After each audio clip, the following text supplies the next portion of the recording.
Alright, ladies and gentlemen, I'm here on the show, and I'm here to talk about Monday Night Raw.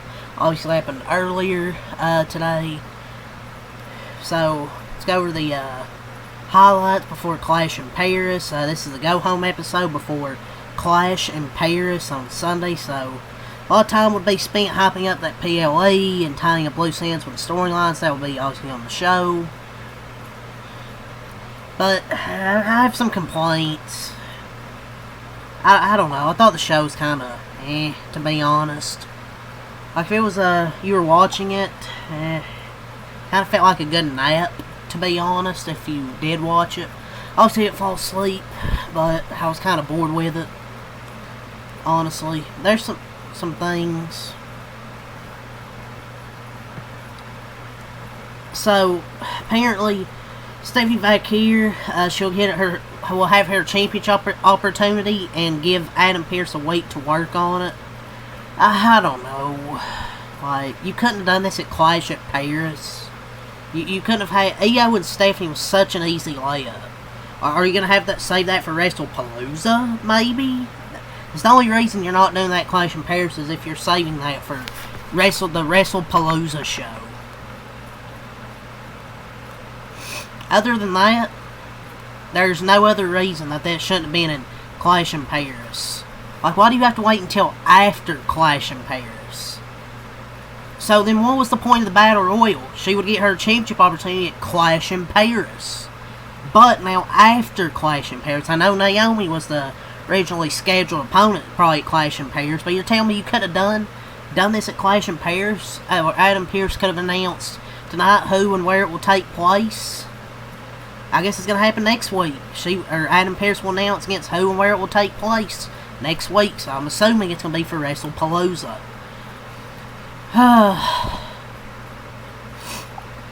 There's going to be... I don't know. I just feel like he can't book worth a damn. I mean, Nikki and Becky's fine, but... I don't know. I feel like they should do Roxanne and maybe have her win and have Stephanie chase the title. But I don't have faith in Triple H actually booking worth a shit if she won the title.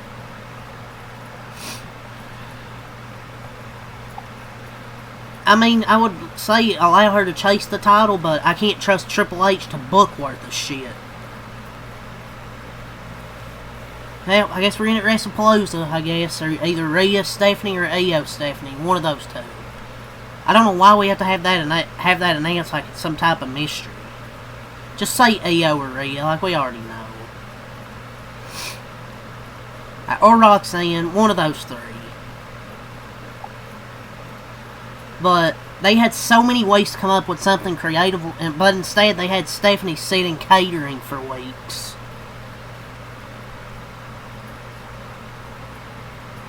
I'm bored with WWE in 2025. I just am. If you were looking for a good afternoon nap, this Raw show so far is just what you're looking for. The cure for insomnia. It's what you were looking for. The creative booking for WWE this year has been just that. Boring and predictable. I've always said predictable doesn't always mean bad, but my God, it's so boring. At least WWE gives you, I guess, a little bit of a story. At least on AEW, they don't give you shit. They just give you good matches. WWE at least gives you a little bit of story. But fucking hell, it's boring and predictable.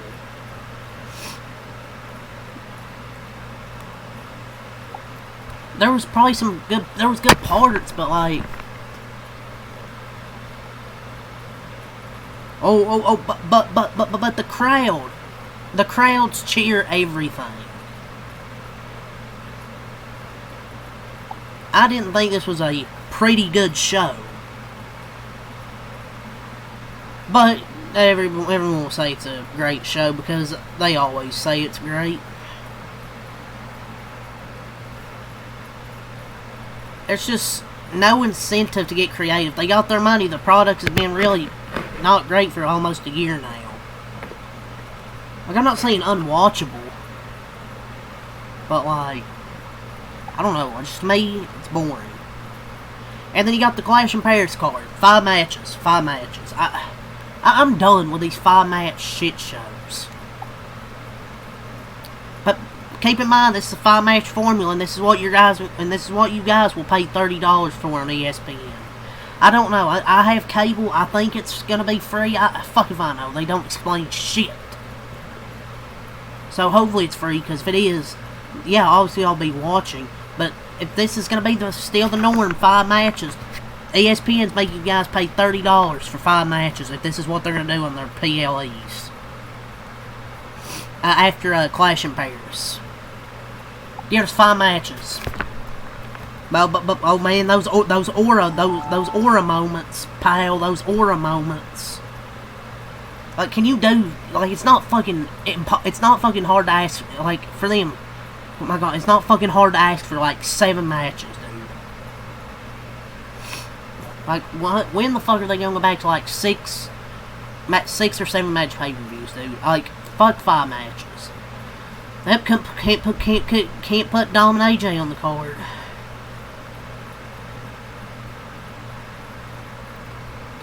Gosh, you could have added Dom and AJ to this, because I mean it's like Rollins, Punk, Jey Uso ain't out for the world title.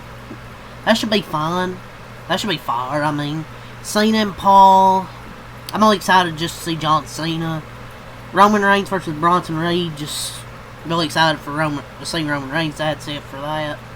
Becky and Nikki, Sheamus and Rusev should be a pretty good match. Probably their last match of their feud. But overall, I'm not really. If you were to give me, if I had to have an excitement level, probably like 5 out of 10. Like out of 10, probably 5. I mean, can't say I'm that excited for the pay-per-view. Like, I still recap WWE, it's just I'm not like that excited for it. And they're in these ridiculous ass ticket prices. You get 5 matches. That's it. You get 5 matches. If I'm going to a pay-per-view and I'm spending that type of money, you're giving me 7 or 8 matches, not 5. But yet, can't wait for people to spend their $30 for 5-match pay-per-views when they go to ESPN. But anyways, let's go over the show. Go home show here. I'm gonna be honest.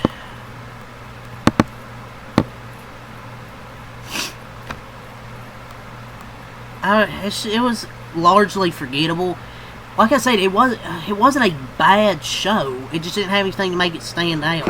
And I kind of expect more on Go Home shows, honestly. Like most of the weeks, I don't expect that much on the Go Home shows. I do. SmackDown should be a good Go Home show. I mean, I feel like they have good Go Home shows. But the WWE superstars are capable of putting in great performances when they're allowed to, but the booking often hamstrings them in a lot of ways. It's fucking booking.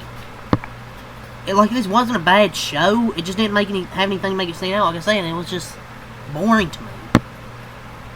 Like, the in-ring action, as far as the in-ring action was concerned, JD McDonough, Dragon Lee stole the show with their great match. Kofi Kingston and Penta weren't far behind. There's some good in-ring action. But this episode of Raw from England was exactly how a show you would expect. Just about every match will probably be featured on Sunday was addressed in some way, especially with the first and last segments, but I don't know. I'm probably just going to give this like a 5 out of 10, to be honest. So, that's kind of my thoughts. Let's go over the card here. So, we start off with the Tribal Chief, Roman Reigns. He arrives in the United Kingdom. So, obviously, this week's edition opened with the recap of last week's show, the usual shots of the superstars arriving into the United Kingdom. As advertised, Roman came to kick things off, soaking in some love from the crowd, the aura farming. For a couple of minutes, with the various chants and singing, the OTC finally spoke, said he has big plans for the rest of 2025 into next year. He said he's no longer the man he used to be, but can be once again. He talked about how he no longer has the bloodline backing him up, but he took him up to say how proud he was of Jey Uso. Then Heyman and Bronson Reed came out to taunt him. Segment went on for quite some time, actually, because the crowd kept chanting different things repeatedly. Reed also gave us a history lesson about his Samoan tribe's history that brawling end up running toward each other and brawling in the aisle. After both men talked some trash, they battled into the ring until security tried to break them up unsuccessfully. They fought until the show went to break. This segment went 20 minutes. I mean, the first 20 minutes were pretty standard stuff. I mean, the fight helped make the ending more exciting. So the big screen on the stage was a little smaller than usual due to the setup in the arena, but the stage actually looked pretty cool. It's nice to hear Reigns finally acknowledge Jay's accomplishment since he was gone for Jay's entire world title reign. And he looked genuinely happy at the reception he was getting from the crowd. He doesn't smile out of character very often, but you can see in this segment. He normally doesn't do that. It's good to see him actually get cheered. Man, calling Bronson Reed the tribal thief with a shoe of Fala is funnier than it should be. The tribal thief with a shoe of Fala. That's funnier than it should be. But there are some notable moments here. But Roman and Bronson Reed obviously happening at the pay-per-view. And he mentioned Cody Rhodes and he got booed and he said, interesting. Crowds don't know what they want. Dragon Lee versus JD McDonagh, the first match of the night. This was a fun match between two guys who are great at what they do, even though they have different styles. It felt like they meshed together perfectly. It's a great display of how versatile both these superstars are in the ring. Dragon Lee's damn good at wrestling. So Dominic interfered, but was quickly dispatched by AJ Styles after he tripped Lee. This allowed the High Flyer to hit the finisher and score the win. Dragon Lee got a pinfall victory, ladies and gentlemen. He defeated JD McDonagh. He got a win. But it was 32 minutes into the show before the bell rang for the first match. That dropkick McDonagh hit to knock Lee out of the air looked great. The way he landed from that powerbomb looked nasty. Good, man, these two are damn good wrestlers. I will say though, JD McDonagh is some of the most generic entrance music, just like all these superstars. Penta versus Kofi was pretty good. This bout had a good pace and felt even more competitive than his match against Xavier Woods last week. Kingston's more of a high flyer, so he was able to adapt to his style to match the Luchador with a little help from Grayson Waller. Kingston was able to get the win with the Trouble in Paradise. And Kofi Kingston defeated Penta. So, Penta already has one of the most recognizable entrances and themes, and he hasn't even been in the company that long. You know, Woods wearing that neck brace sell the injury from last week's match, and so yeah, good match here. Nothing really else to add. Nikki Bella and Becky Lynch had a promo, and old rivalry ignited. You know, they traded some trash talk and insults, and the segment ended with Lynch retreating after Nikki got the better of her. You know, it was short and uneventful, but it worked as a filler segment for their match on Sunday. You know, Nikki does seem just as comfortable on the mic as she was when she was an actor performer. She's part-time now. But yeah, I mean, this was a short and uneventful, but it was a filler segment. But yeah, it was fun. Don't have nothing else to add. Rhea and Roxanne, pretty solid match here. Don't really have nothing else really other to add. Then obviously Rhea was going to win. So, the match was decent. Like I said, the post-match angle will keep the story going, but nothing surprising happening here. AJ Styles versus Finn Balor was pretty damn good, was pretty solid. The first few minutes were mostly a series of counters from both men. It seemed like an even matchup, but the phenomenal ended up getting a much quicker win than expected with the Styles clash. There was no interference, no questionable finish, just a short, clean win for AJ Styles. Then Braun Breaker versus LA Knight in the main event. Seth Rollins showed up distracted Knight, so Breaker could hit a huge spear at ringside. He rolled back into the ring for a second spear to get the win. Jay and CM Punk both came out to help drive off Rollins and his cronies after they continued attacking Knight.